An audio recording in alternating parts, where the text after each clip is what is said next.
Bienvenue dans cette nouvelle vidéo les amis. Nous allons aujourd'hui traiter notre premier exercice sur la loi exponentielle. Au niveau de l'exercice 1, on dit le nombre moyen de kilomètres parcourus par un certain type de moteur avant la première panne est de 110 000 km. Le nombre x de kilomètres parcourus avant la première panne admet comme densité de probabilité f de petit x donné par la fonction de densité suivante. C'est 1 sur alpha multiplié par exponentielle moins 1 sur alpha fois petit x, si la variable x est supérieure ou égale à 0. Dans le cas contraire, c'est-à-dire si x est inférieur à 0, la fonction de densité est égale à 0. La première question, on vous demande de démontrer que f de petit x est une fonction de densité. À la deuxième question, on vous demande de déterminer le paramètre alpha. Et à la deuxième question, on vous dit on a choisi un moteur au hasard, donner la probabilité qu'il fonctionne à moins de 50 000 km. Et on vous demande également de déterminer la probabilité qu'il fonctionne plus de 110 000 km. On va traiter l'exercice étape par étape, bien détaillé. Commençons d'abord par comprendre l'exercice. On vous dit que le nombre moyen de kilomètres parcourus par un certain type de moteur avant la première panne est de 110 000 km. C'est-à-dire, ça c'est le nombre moyen de kilomètres parcourus avant la première panne du moteur. Le nombre x km parcourus avant la première panne a comme densité de probabilité f de petit x qu'on vient de nous donner. Nous allons démontrer que f de x est une fonction de densité. Ça, c'est la première question. Solution.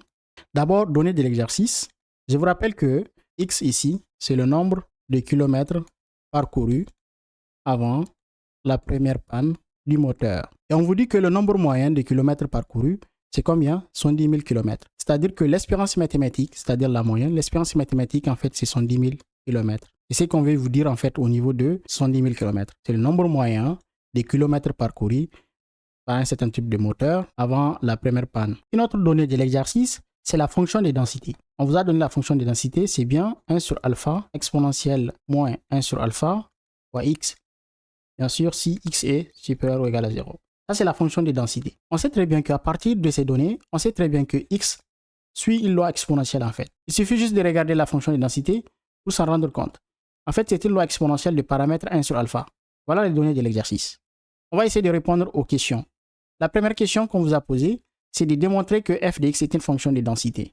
Première question, démontrons que f de x est bien une fonction de densité. Comment on va faire? Comme x est une variable continue, pour démontrer que f de x est une fonction de densité, on va juste intégrer la fonction de densité sur le domaine de définition de la variable aléatoire x.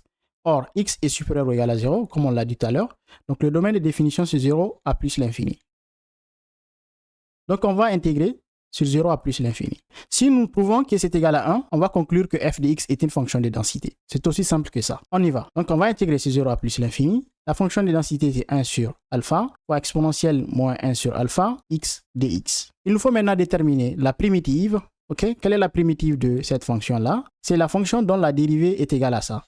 Donc, la fonction dont la dérivée est égale à ça, c'est bien moins exponentielle moins 1 sur alpha x. Parce que si vous prenez cette fonction-là, si vous la dérivez, vous allez tomber sur ce que vous avez ici, 1 sur alpha exponentielle moins 1 sur alpha x. Donc, la primitive, c'est bien ça. On va évaluer sur l'intervalle 0 à plus l'infini. Ça, c'est égal à quoi? Il faut savoir que on va d'abord évaluer en plus l'infini. On sait très bien qu'en plus l'infini, il suffit de déterminer la limite lorsque x tend vers plus l'infini, moins exponentielle moins 1 sur alpha x. Après, on va faire moins. On va évaluer cette fois-ci en 0.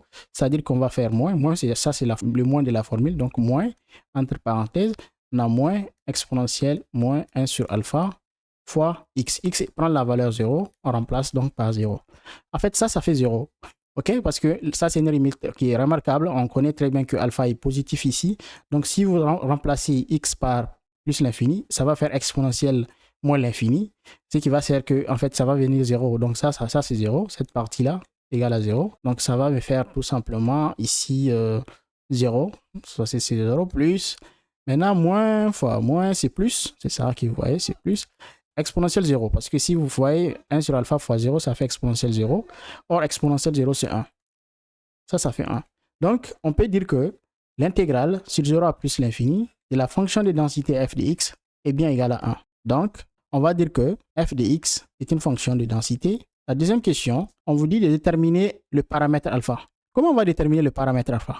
En fait, on vous a donné le nombre moyen C'est pas pour rien qu'on dit le nombre moyen, tout simplement, de kilomètres parcourus avant la première panne du moteur, c'est égal à 70 000 km.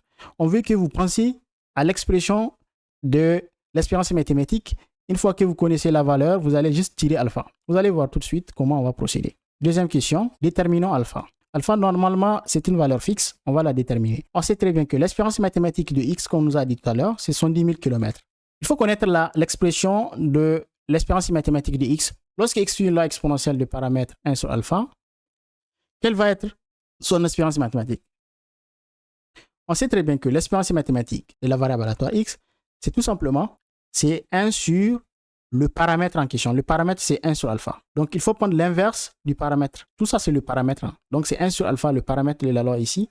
Donc, il faut prendre l'inverse. Donc, c'est 1 sur le paramètre. Le paramètre, c'est 1 sur alpha. Donc, si vous faites ça, l'espérance mathématique va être égale à alpha dans ce cas. Il faut vous rappeler que si c'était directement une loi exponentielle de paramètre lambda, par exemple, l'espérance mathématique de la variable x aurait dû être 1 sur lambda. Mais ici, comme c'est l'inverse 1 sur alpha, raison pour laquelle on va également on va prendre 1, on va inverser également. Donc, c'est toujours l'inverse du paramètre. Donc, ça va être l'inverse du paramètre. C'est ainsi que si on inverse en fait le paramètre de notre loi, qui est spécifique ici, loi exponentielle de paramètre 1 sur alpha, l'inverse va nous donner alpha. Donc, retenez bien ça. L'espérance mathématique de x, c'est bien alpha. Donc, qu'est-ce qu'on va dire? Étant donné qu'on a déjà l'espérance mathématique de x, on va juste en fait faire égalisation.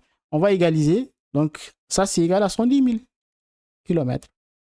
Donc, la valeur ici, alpha est bien égal à 70 000 km. On va passer maintenant à la troisième question. Ça, c'est la troisième question, pardon. Troisième question, on vous dit que on a choisi un moteur au hasard, donné la probabilité qu'il fonctionne moins de 50 000 km et par la suite, de donner la probabilité qu'il fonctionne plus de 110 000 km. Troisième question, petit a. On vous dit qu'on choisit un moteur au hasard, déterminant la probabilité que le moteur choisi, parce qu'on a fait un tirage d'un moteur, le moteur choisi fonctionne moins de 50 000 km. Ça veut dire quoi, moins de? Moins de 50 000. Moins de 50 000 km, on peut l'exprimer l'événement de la façon suivante. Moins de, ça veut dire tout simplement que le nombre de kilomètres parcourus, d'accord, doit être inférieur ou égal à 50 000 km.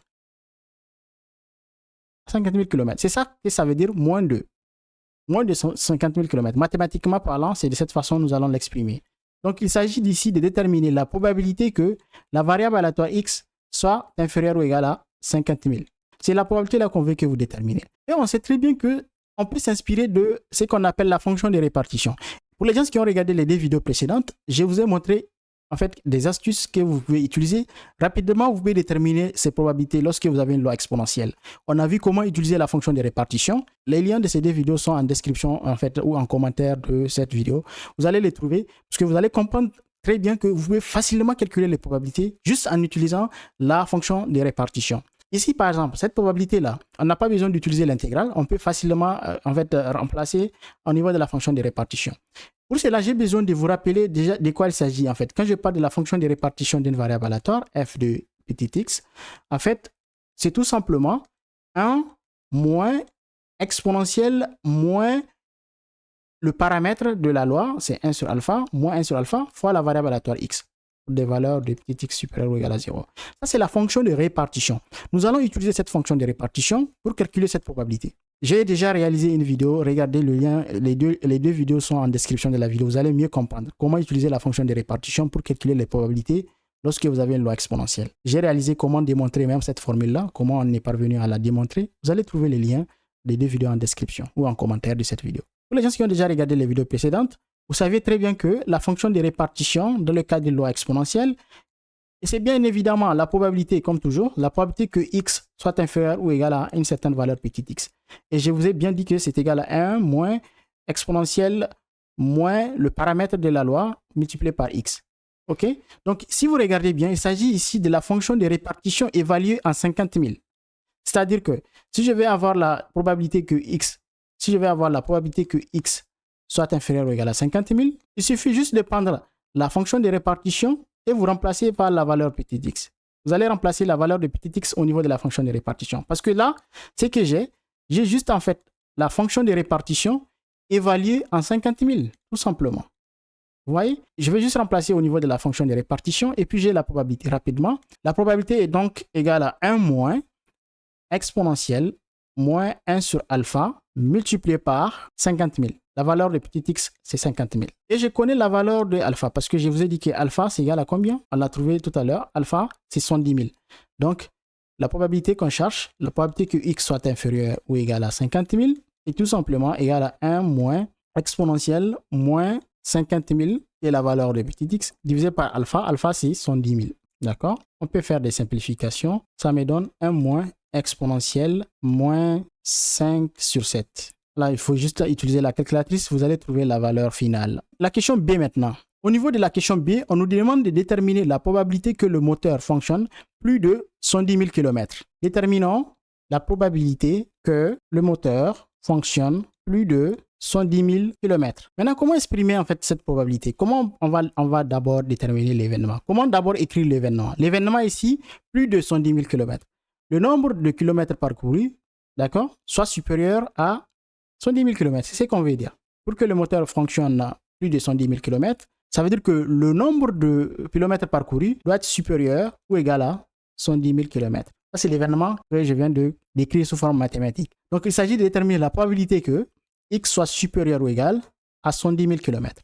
Et là aussi, on va utiliser la fonction de répartition. C'est très facile, vous le savez. En fait, parce que cette probabilité, c'est tout simplement 1 moins probabilité que x soit inférieur à 110 000 km.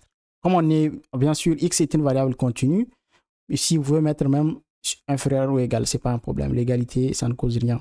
Comme c'est une variable qui est continue. En fait, ce qu'on a ici, c'est tout simplement 1 moins la fonction de répartition, parce que là, c'est l'écriture de la fonction de répartition, évaluée en petit x égale à 110 000, c'est-à-dire c'est la fonction de répartition évaluée en 110 000.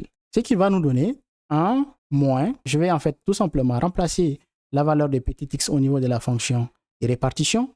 Ça va me donner ici 1 moins exponentielle moins 1 sur alpha. Je remplace maintenant la valeur de petit x qui est 110 000. En fait, je n'ai rien fait, j'ai juste pris la fonction de répartition et j'ai remplacé la valeur de petit x par 110 000. Là, je vais trouver 1 moins. Là, vous voyez, en fait, je peux développer, donc ça va faire le signe moins qui est là, il multiplie 1, ça fait moins 1. Ici, je vais avoir moins fois moins, ça fait plus. Exponentielle moins. Si vous voyez ici, alpha, je connais la valeur de alpha, tout à l'heure, on l'a déterminé, c'est 110 000. Donc, on va avoir moins 110 000 ici, divisé par la valeur de alpha, et 110 000. Ça me donne tout simplement, vous voyez, 1 moins 1, c'est 0. Donc, il reste tout simplement exponentielle moins 1. Il suffit d'utiliser la calculatrice et vous allez trouver la valeur de la probabilité. Donc, la probabilité que le moteur fonctionne plus de 110 000 km, c'est-à-dire probabilité que x soit supérieur ou égal à 110 000 km, est tout simplement égal à exponentielle moins 1. Pour les gens qui veulent avoir plus de vidéos intéressantes, allez-y au niveau de la chaîne StatToday. Vous allez voir que j'ai partagé jusqu'à 54 vidéos intéressantes. Pour avoir les vidéos qui sont relatives à la loi exponentielle, vous allez cliquer au niveau de playlist, ok? Si vous cliquez au niveau du playlist, vous allez chercher en fait le playlist qui est nommé loi exponentielle. Vous cliquez sur ces playlists. Vous allez voir au niveau du playlist beaucoup d'autres vidéos sur la loi exponentielle qui peuvent vous intéresser. Vous allez voir, je pense, jusqu'à 5 vidéos qui ont été déjà abordées concernant la loi exponentielle.